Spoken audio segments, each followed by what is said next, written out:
Hey, Can you see me? yes, I can. Can you see me? Yes, I can see you. Okay.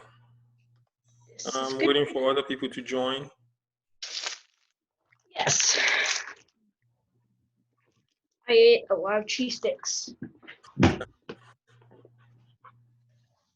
Right.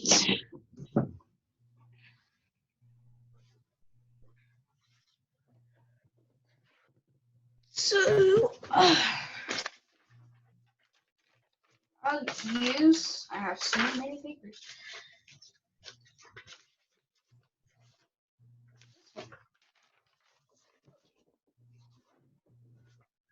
Um,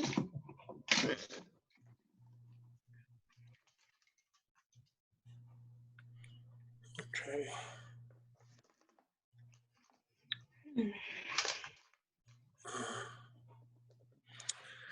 Okay, well, I'm just going to get started.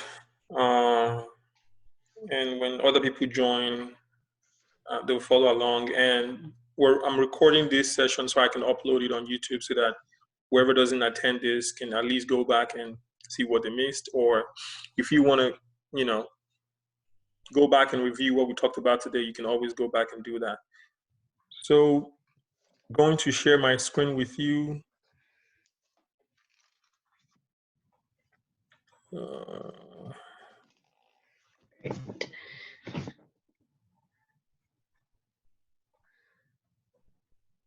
okay. So, so today I want to go over exam 3 review. So let's preview what questions look like. So the first question here says, for the parabola y squared equals 4ax, the line segment joining the 2 points a comma 2a and a comma negative 2a. So you have 1 point above and 1 point below, and the line joining that is called the latus rectum. I think we had talked about that in class. So let's check. Okay, so that's correct. The next question here says write an equation for the parabola that is shown to the right. Okay, so for this problem, since the parabola opens to the right, equation is usually of the form, let me share my PowerPoint. Let me show you like the PowerPoints. I can't see. The only thing I see on here is Is what? it's like a menu. Did you minimize at some point? No. You're supposed to see the screen itself. I see like exam 2, exam 3, exam 4, exam 5, final exam, practice, exam 3, review, exam 3. Oh, I see. Seeing that.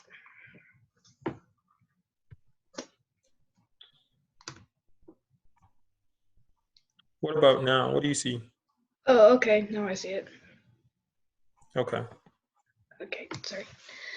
So let me go back to talk about this problem. This was the first question. So we want to find the line. What is the line joining 2 points a comma 2a and a comma negative 2a? It's latus rectum. So you probably see a question like that on the exam, and we checked that it's correct.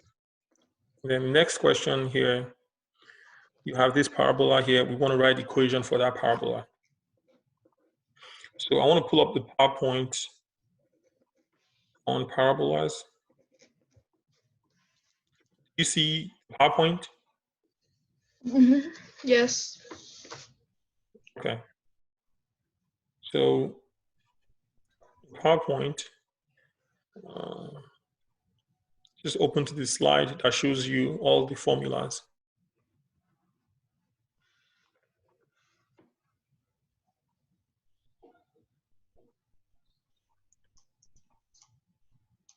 Okay, so this slide here shows you all the formulas. And basically this is the equation based on where it opens. So in this current problem, you can see that parabola opens to the right. So which means that as it opens to the right, and the axis of symmetry is therefore parallel to the x-axis. And that's the first equation. Y minus k squared equals 4a x minus h.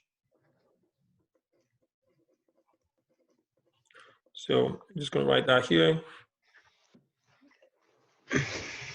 Y minus k squared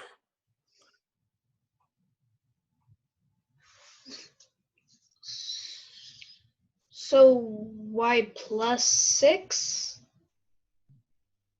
squared? Yes, so continue, hold on.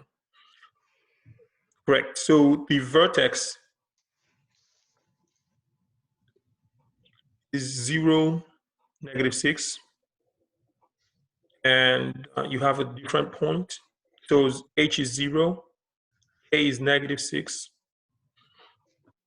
and then you have a different point, 1, -5. So let me try to show you a whiteboard so I can type, I can show my work. So the formula is y minus k squared equals 4a x minus h. So since h is 0 and k is -6, can you hold on? I need to open my door. I'll be back.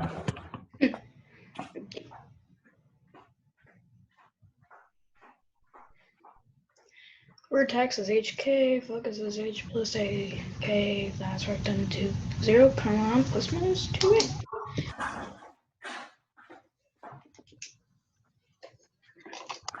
Okay. So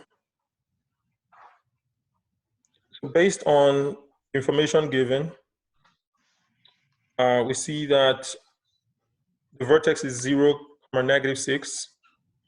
So k is -6. So here that equation is y plus 6 plus y minus -6, of course, squared equals 4a Negative h. Oh, I mean x.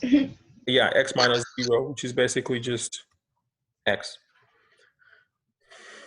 Now, but this is not complete. We need to find what a is and plug it in. So on the question as well, there was a point given, 1, -5, along the parabola. So you have a point along the graph that says 1, -5. So the 1 is the x and the y is the -5. We're going to plug it in to solve for a. So you have -5 plus 6 squared equals 4a times x, which is 1 in this case. So when you do the math, -5 plus 6 is 1, 1 squared is 1. So you have 1 equals 4a. Right. So, which means a equals 1/4. 1/4. So if you go back to this equation here, this equation here, and you plug in 1/4, or actually this equation right here, and you plug in 1/4 for a, then that equation becomes can you go back upstairs? You need to do what? I'm in a meeting.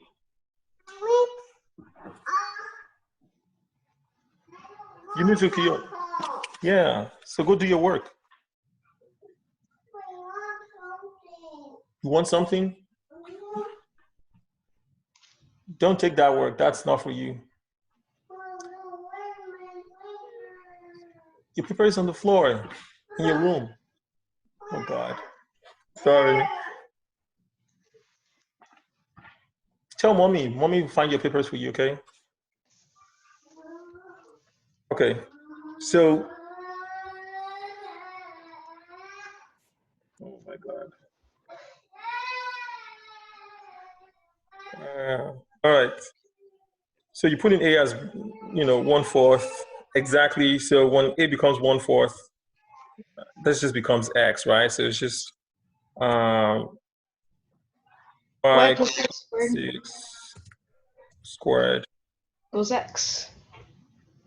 Yeah. So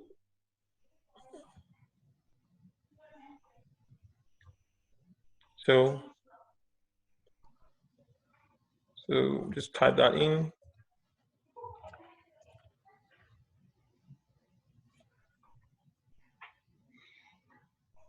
Okay.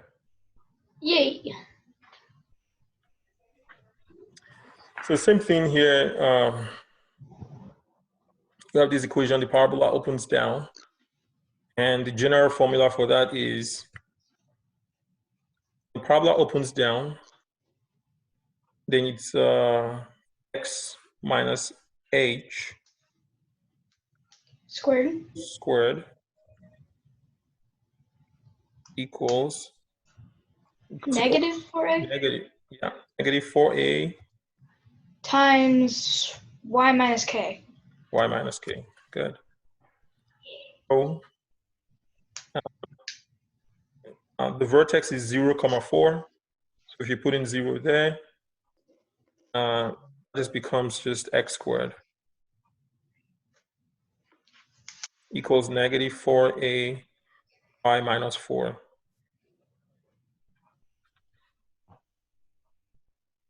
Again, we need to find what a is, and by using this additional point provided, so when x is 3, y is 3. So if you plug that in, you have 9 on that screen. And when you plug in 3 here, you have negative 1 times negative 4a, which is 4a. So 4a equals 9. So a is 9/4. So 9/4.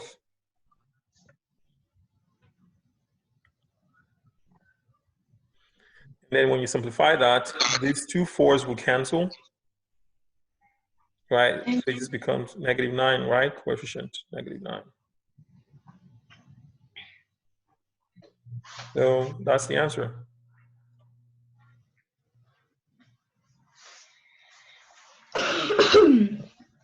Sorry. That's fine. All right. This is a fairly easy problem. If the foci of an ellipse are the 2 points given, then what are the coordinates of the center of the ellipse? Now, the center of the ellipse is the midpoint between the two foci points, right? Center is in between them. So basically, we can add the two x values and divide by 2, and add the two y values and divide by 2, just basic midpoint formula. So when you add negative 1 and 3 together, you get 2. And you divide that by 2, you get 1. And obviously, if you add the y values and divide by 2, so 2 plus 2 divided by 2 gives you 2. So you end up with 1, 2.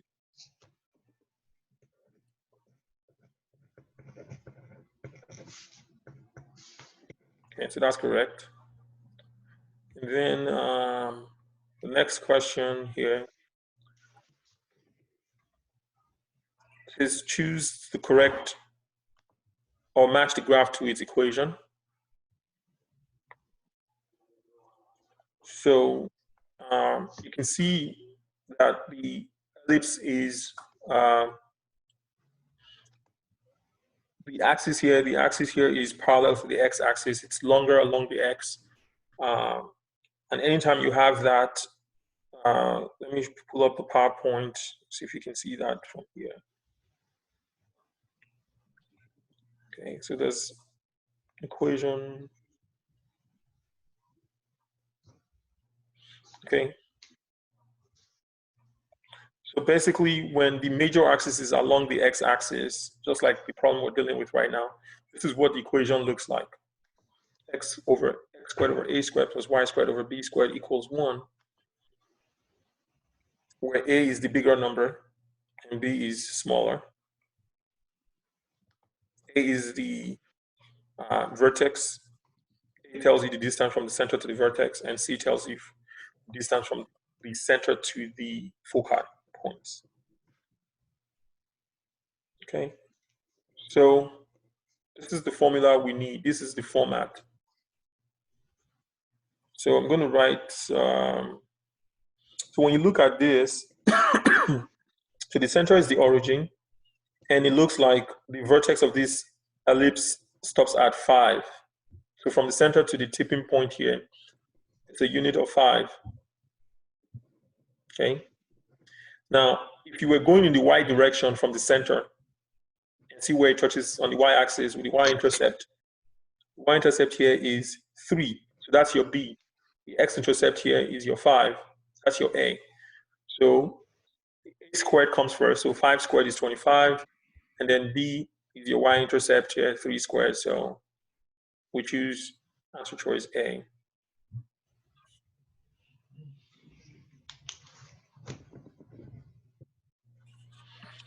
And then basically here it says find the distance between these 2 points. So this is kind of like an algebra problem. You should already kind of know how to do this. You do x2 minus x1 squared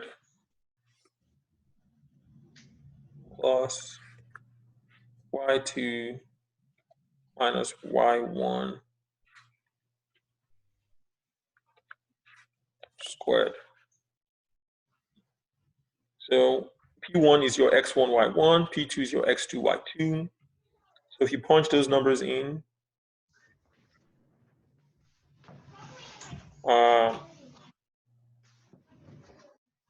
x2 minus x1, that's 3 minus 1. 3 minus 1 is 2, so you have 2 squared. And then y2 minus y1, that's 3 minus negative 5 would be 8. Good. So 2 squared is 4, 8 squared is 64. 64 plus 4 is 68. So this is square root of 68. 2 times square root of 17. 2 times square root of 17, right? So this is square root of 4 times square root of 17.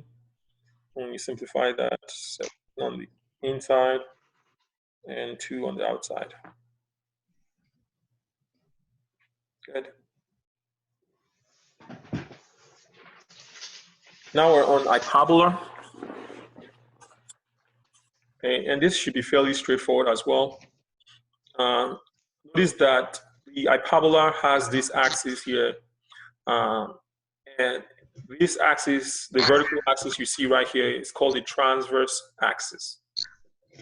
Okay, the point here in the middle here is called the center, and these 2 points here, V1 and V2, is your vertices, and F1 and F2 are your foci points. The distance from the center to V1 and V2, or V2, is A. The distance from the center to any of your foci points is C. Okay?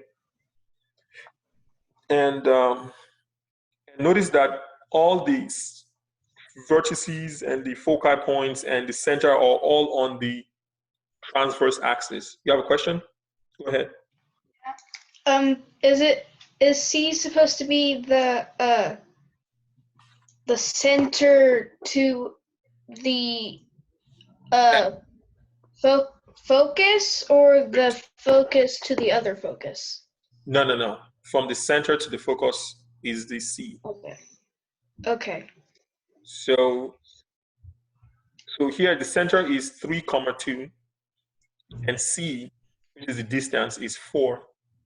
So if you were to get from the center to the focus, you need to add 4, which is your C, to your point. Now, but because this transverse axis is vertical, which means you're only going up or down, that means you only add this number to your Y value. Okay, you're going up or down. So C, which is 4, will be added to the Y value. When you add 4 to the Y value here, the Y value becomes 6. So your first answer is 3, 6. Okay, the 2 in your Y value has increased by 4 to give you 6. To get to the other focus, instead of increasing by 4, you decrease by 4. You subtract 4 from your Y value. So it becomes 3 and -2. And that's it on that one.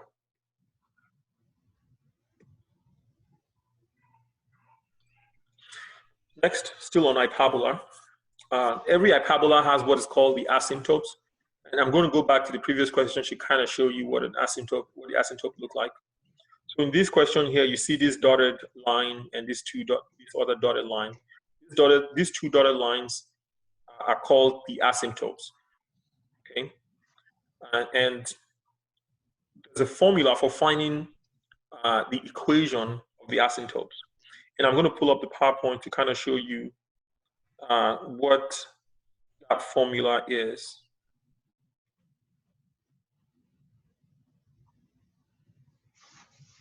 Can you see my PowerPoint? Yes, I think so.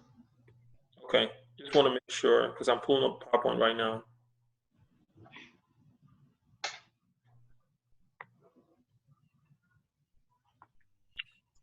So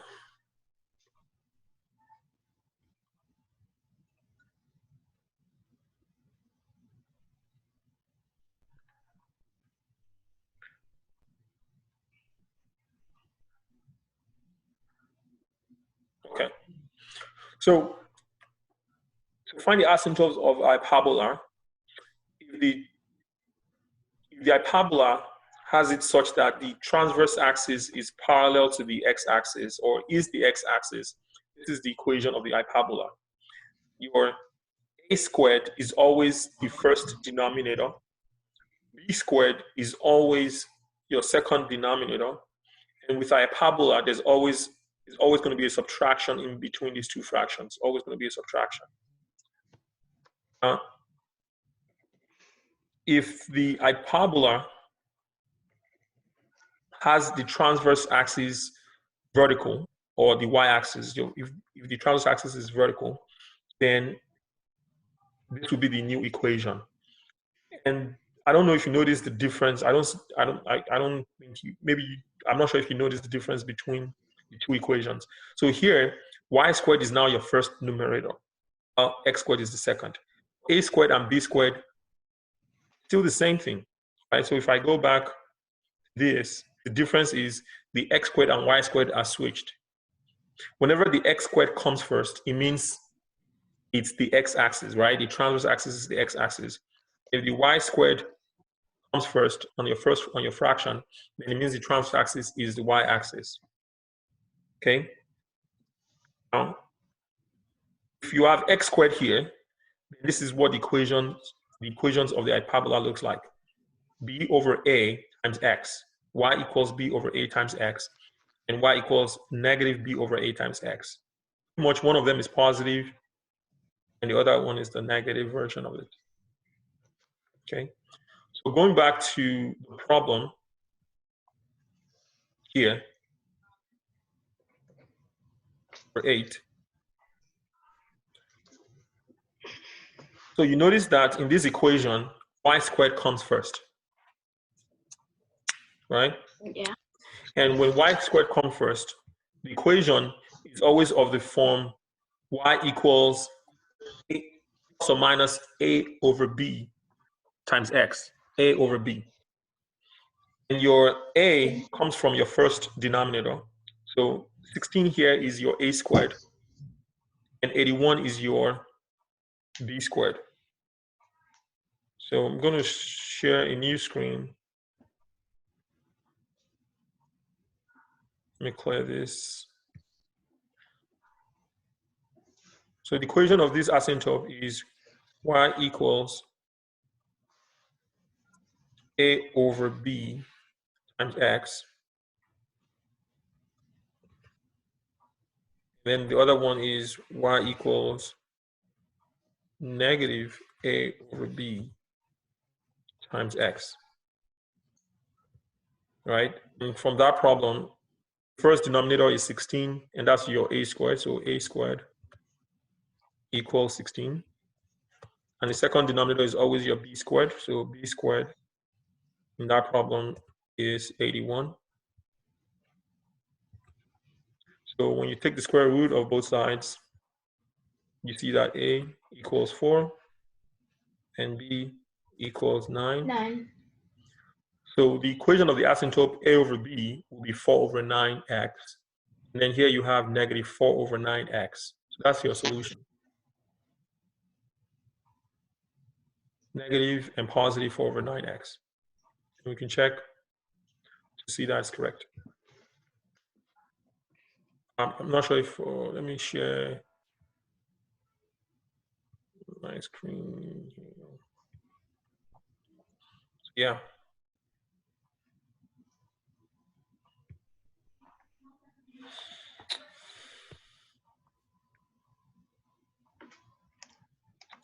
Next.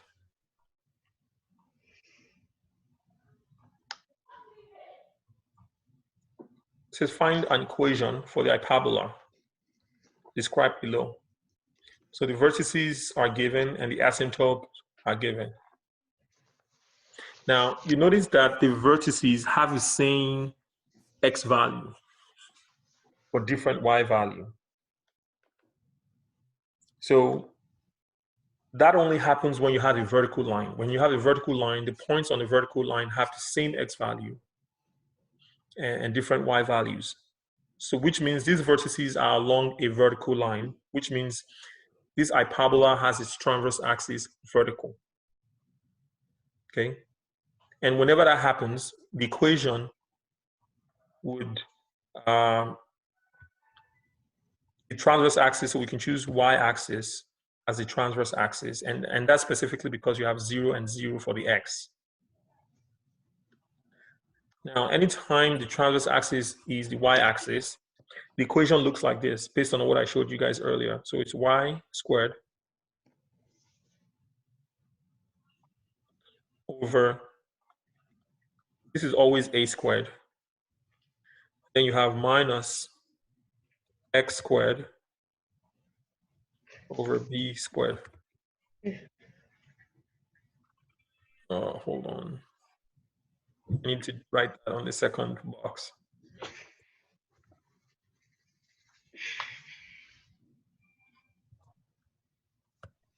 Okay, equals 1. That's what the equation generally looks like. A is the distance from the center to the vertices. Now, so if you look at the two vertices, the center is obviously going to be 0, 0, because the midpoint from -4 to +4, 0 is in the middle. So the center here is the origin.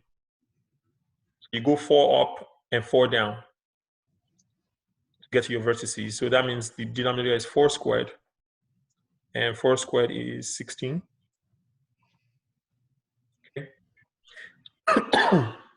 Now, to find b squared, we have to use this information right here.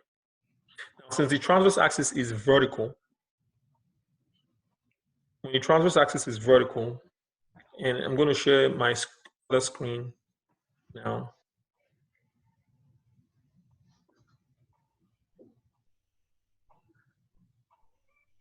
Whenever your transverse axis is vertical, this is what the equation looks like. A over bx, or negative a over bx. So in this case,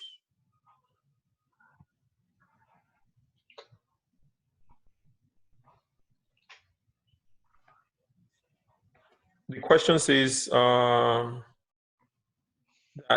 the equation, the asymptote is this guy. The equation of the asymptote is y equals 4x. But we know it's a over bx, and that means that when you set this to match, means that a over b is pretty much 4, since a over bx is 4x. And we know a is 4. Distance from the center to the vertices is 4. So that means 4 over b equals 4. So B is 1. B is 1 because 4 over 1 is 4. So it means B is 1. So go back to my previous screen. So now B is 1. So B squared will be 1 squared, which is also 1. And anytime you have a denominator of 1, you don't have to put it. So I may as well just write x squared without a denominator. Okay. This is the equation of that hyperbola. Now, if I were to choose the correct graph, I have to make sure I choose one. First, the transverse axis is the y-axis. Looking at this hyperbola, the transverse axis is a line that cuts through both curves, and which is the y-axis. And the transverse axis in option B is the x-axis. That's not correct. This is also not correct. But this has the transverse axis of the y-axis. Okay. So either A or D. Remember that A, the value of A, vertices are 0, -4, and 0, +4. So if this is scaled to, let's see, from 0 to 9, it doesn't look like the y-intercept here is 4, -4. If you go to option D, this looks reasonable because 4 is kind of like almost halfway between 0 and 9. So this looks pretty reasonable. This is like 2, 4, 6, 8, and 9. So D is the closest. Makes sense here.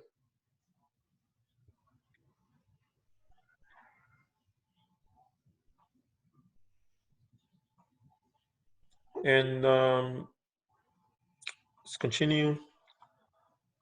Find the equation of the hyperbola. The center is not the origin, and obviously the focus will not be the origin as well. You could figure out C and A easily through that. Exactly. So the equation of the hyperbola. Now looking at these 3 points, the center, the focus, and the vertex, they all have the x values the same, but different y value. Anytime the x value is the same, just like I said previously, it means that the transverse axis is vertical. Okay? And when the transverse axis is vertical, then the equation begins with the y squared, right? But this time it's y minus k. Y minus k, since the center is not the origin, so y minus k squared over a squared. And then in the second box, you have your x minus h squared over b squared. Now, if some reason we run out of time on this session, I'm going to send you guys a new meeting ID, a new link, and we'll just maybe continue at around 7:30. Because I don't think this session will last up to 7:30. So I'll send you a new link to your email so you can use that meeting ID and password to join again. We're going to resume on this. I don't think I can finish all of these problems in this session. So just watch out for that in case we run out of time. So, but generally, this is the formula. Now, your center is your HK. So the H is -8, the K is -2. So y minus -2 becomes y plus 2. And the other one is x plus 8 squared over b X squared. plus 8, good. Now this distance from the center to your vertex is A. Obviously, they have the same x values, but when you look at the y values and how far apart they are, so from -2 to -5, distance is 3. So your A is 3, so this is 3 squared, which is basically 9. Find your B squared. you can first find your C, right? Find your C, and in this case, C, the distance from the center to the focus is 4. So C is 4, A is 3, and the formula is, for B, is B squared equals C squared minus A squared. This is in the PowerPoint. You can always go back and look at that. So this is, C is 4, so that's 4 squared is 16 minus 9 is your B squared. So B squared equals 7. 7. Okay. And we can keep it that way. B squared is 7. So in place of B squared here, I'm going to type 7. And then that's it. And now we can check which one is the correct graph. So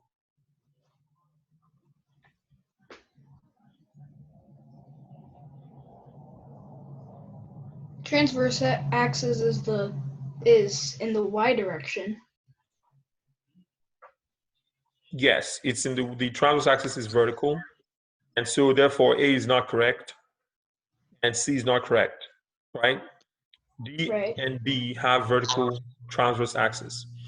Now, if you look at the center is -8, -2. That's in the third quadrant. The X and Y are both negative. So So the B is center, correct. so B will be correct, right? Because the center is in the third quadrant. D is wrong because it's in the second quadrant. So we can just choose that.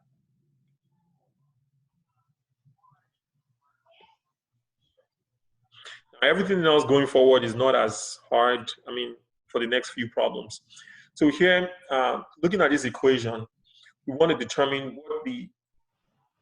what kind of graph or what kind of conic would this equation have.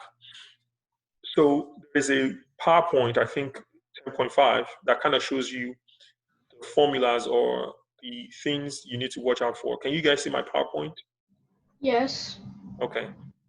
So to identify a conic by the equation, here's the formula or the what you need to think about.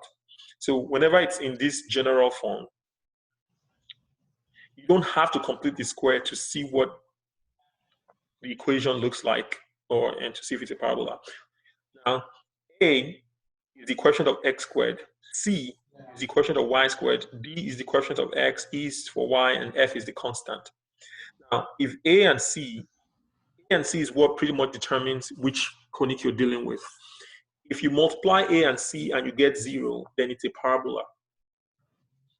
If you multiply A and C and it's greater than 0, then it's either an ellipse or a circle. If it's less than 0, then it's a hyperbola. Now, so if A and C is greater than 0, A times C is greater than 0, it's an ellipse or a circle. It's a circle specifically if A and C are exactly the same, but the product is greater than 0. If A is different from C, then it's an ellipse. You have to make sure that either ways, the product of A and C is still greater than 0 to either be an ellipse or a circle. Okay. Now, two things multiply to give you 0. The only way that would happen is if one of them is 0. So if A is 0, then A times C will be 0. If C is 0, then A times C will be 0, right? Right. So going back to the problem, remember your A is the quotient of x squared. What is the quotient of x squared in this equation? X squared. Wait, x squared? Yeah. What is the quotient of x squared? 0. 0, because there's no x squared. What about the quotient of y squared? 1. 1. So you multiply those two coefficients. 0 times 1 is 0. And So whenever it's it's equal to 0, yeah, it's a parabola. And the next question here. A is the quotient of x squared, that's 8. And C is the quotient of y squared, and that's 4. And when you multiply 8 and 4, that's 32. And obviously that's greater than 0. So it's either an ellipse or a circle. But I'm going to choose ellipse. The reason why I'm choosing ellipse instead of over a circle is it's only a circle if the two values A and C are exactly the same number. 4 and 8 are not the same. So I go with ellipse instead of a circle.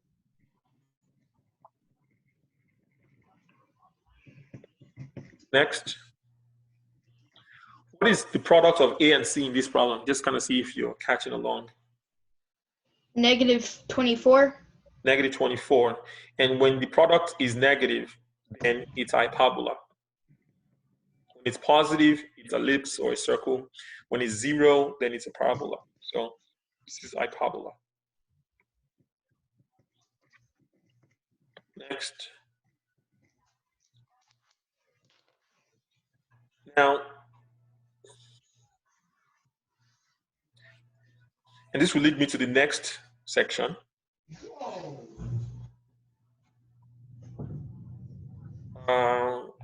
Which is writing the equation of a conic in polar form.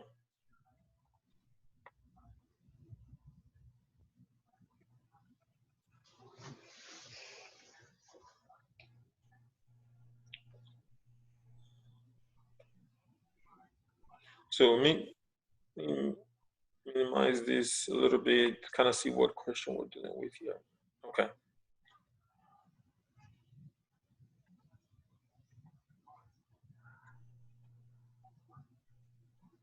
Okay, so this is what the equation of a conic looks like when you write it in polar form.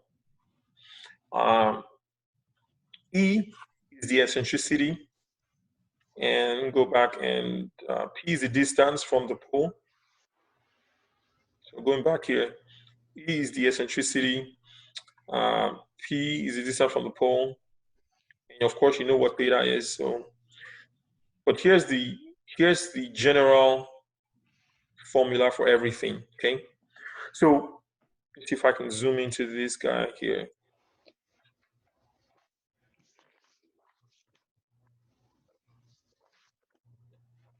Okay, I hope you can see this. So notice the difference between those four equations and what is similar, what they have in common.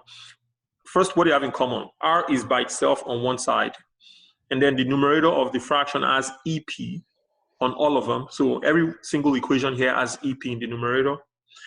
Every single equation here or in the fraction has 1. It has 1 minus, 1 plus, 1 plus, 1 minus. So it's always 1 in the denominator. Equation in the denominator, the expression in the denominator starts with 1.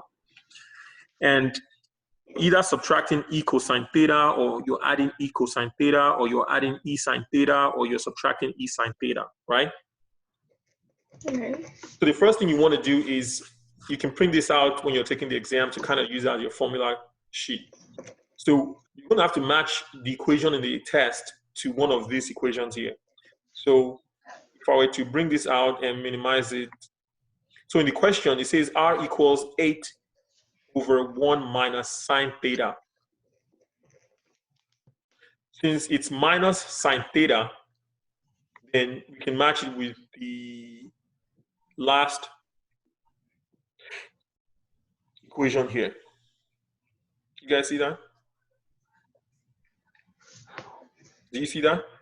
R equals EP over 1 minus E sine theta. Okay. I see that. Okay, so that equation, we're going to determine if it's an ellipse or not, right? So Yeah. going back to, If E is 1, then it's it's a parabola. right. So it's a parabola? Yes, it would be a parabola, but I want to kind of show the work on the whiteboard here. So the problem we're dealing with says we know it's in this format.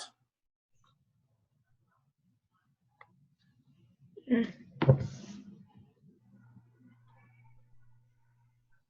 8 on top. And in the bottom, you have 1 minus sine theta. Okay, I don't know how to write theta. I'm just going to write theta there. Okay.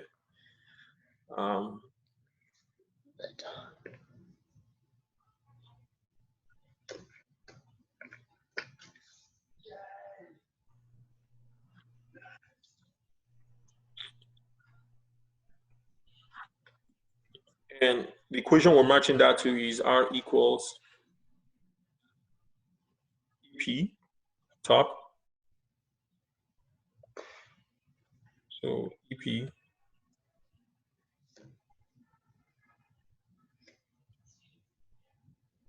And then you have 1 minus sine of theta. So obviously, if you match the two equations, 8 matches with EP. So it means that EP equals 8. And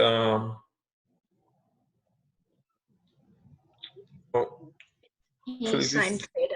Yeah, I was supposed to write E sine theta over there.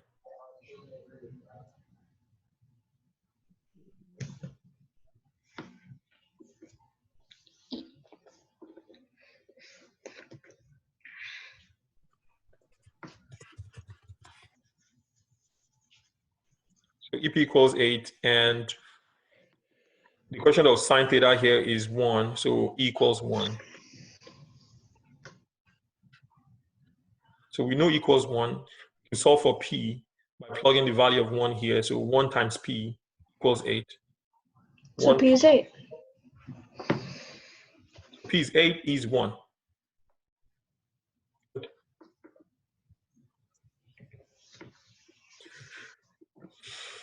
So like you said, when E is 1, it's a what?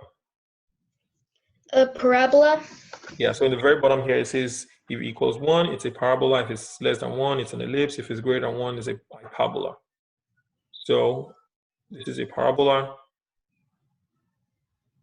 And to choose if the directrix is perpendicular to the polar axis or parallel to the polar axis, you can go back to the PowerPoint here. We're using the fourth equation. And with the fourth equation, the directrix is parallel to the polar axis. It's parallel. That's what the fourth equation says. So we choose parallel.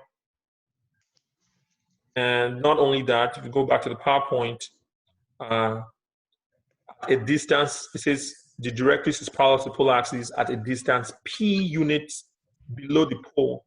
Now we solved for p to be 8, so that's 8 units below the pole. So below, I'm going to choose below. And how many units? It's 8 for your p. Then we can check to make sure all that is correct. It's all correct.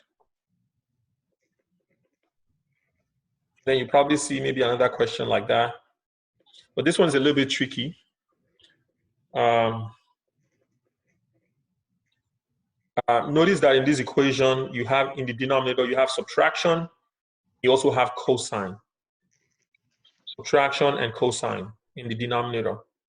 So to match your equation, we have to go to the table again and see which one has subtraction and cosine. So the first equation is where you have subtraction in denominator and cosine. So it's EP over 1 minus E cosine theta. I'm going to write that out on whiteboard.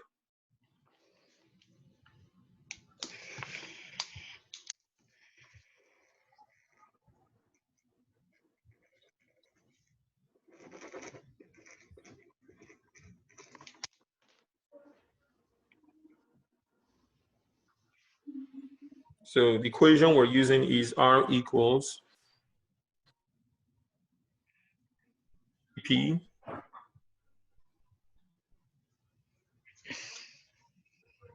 EP.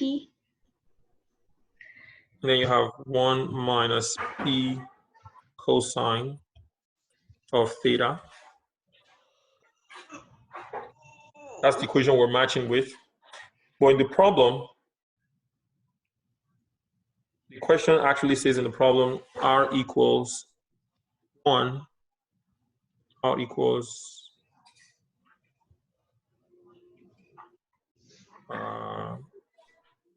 1 over 6 minus 8 cosine of theta. That's what we're dealing with. So we're going to try to match the variables. But before we can do that, notice that in the denominator of both equations, they do not match, right? In the top equation, the denominator here starts at 1. I have a 1. I don't have a 1 here. So I need to, that's the first thing you have to make sure you do. You have to kind of get this to become 1. And to do that, you have to divide by this number. So you divide everything by 6. So if you divide this by 6, it means you have to divide 8 by 6 as well. And the 1 by 6. And the 1 by 6 as well. Okay. So when you do that, the new equation, it becomes R equals, when you divide 1 by 6, you get 1/6 on top. And then 6 divided by 6 gives you 1, minus 8 divided by 6 gives you 4/3 in simplest form, cosine of theta. So now that we've matched with the denominator is now 1, we can then match that with the original equation. So the top, which is EP, is 1/6. So E times P equals 1/6. And also, the coefficient of cosine now is your E. So E is the coefficient of cosine, which is 4/3. Which means this is great. 4/3 is greater than 1. Since E is greater than 1, we know this is going to be a hyperbola. And we can also solve for P, plugging the value of E into this other equation. So you have 4/3 times E, times P equals 1/6.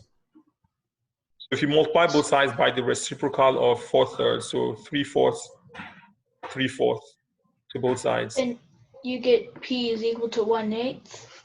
You get P equals 1/8. Good.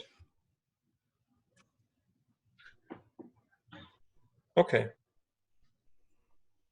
Let's go back and put in the numbers in the exam.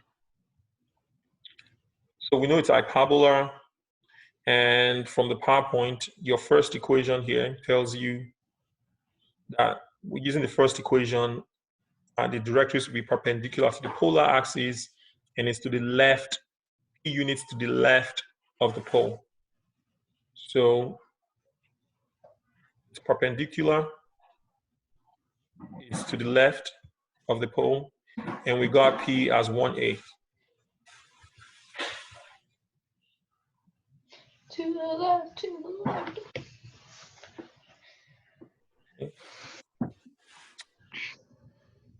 Now, and this brings me to the next and the last section, which is parametric equations. So a parametric equation is an equation whose graph has an orientation. So when it comes to parametric equation, the graph always has an orientation. So we put true for that.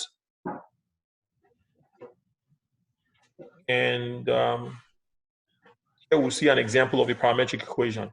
So normally in a rectangular equation, you have an equation in terms of y and x. Well, when it comes to a parametric equation, y and x are separated. And x is the first equation here. X is expressed in terms of t. And y is also expressed in terms of t. So you have x and y expressed in terms of the same variable t. And that's what makes it a parametric equation. So to do this problem here, we would have to, we're running out of time. So Y is equal to x minus 10. Yeah, you can change this to rectangular equation to make it easier. So what you did was you solve for t, right? To save a couple steps, I solved for t squared. Yes, you solve for t squared to save a couple of steps. Good. So let me write that on the board and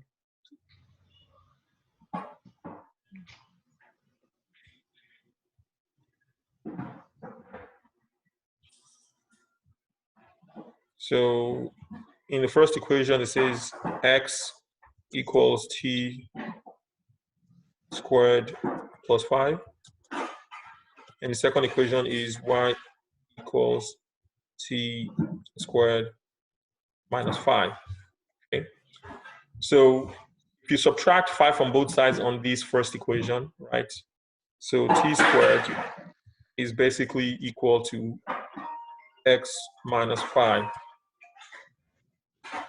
So since t squared is x minus 5, we can go to the second equation that has y and plug in the t squared value in that equation. So this is y equals t squared, which in this case is x minus 5, and then bring down minus 5 from the original equation. So you have x squared minus 5 minus 5, and that simplifies to y equals x minus 10. Okay, so basically, when you graph this, y equals mx plus b, you can tell that the slope m is 1, and b, the y-intercept, is negative 10. This is a graph that is going up with a slope of 1 and intersect the y-axis at 1. So obviously, this graph looks like that. It's a graph of a line. And so we choose that guy. And the equation we got was y equals x minus 10.